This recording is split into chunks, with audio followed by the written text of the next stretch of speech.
কারো মৃত্যুর যন্ত্রণা যখন শুরু হয়, যদি সে বিগত 900 বৎসরও পৃথিবীতে হায়াত পেয়ে থাকে আর 900 বৎসর আল্লাহর নাফরমানি করে থাকে, কিন্তু 900 বৎসরে কোনো দিন 1 সেকেন্ডের জন্য কোনো রকমের দুঃখ কষ্ট বেদনা, এক ফোঁটা চোখের পানি পড়ে নাই, একটা সুইয়ের কাঁটার আঘাত লাগে নাই, পুরাপুরি 900 বৎসর যেই নাফরমান সুখ আর আনন্দ আহ্লাদে এই দুনিয়া কাটাইছে,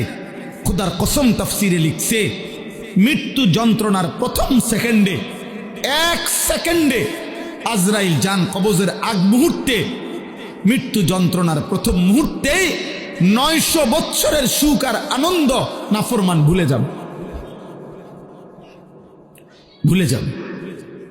ভুলে যাবে। পরবর্তী সেকেন্ড যদি তাকে জিজ্ঞেস করা হয়, হে আল্লাহর বান্দা,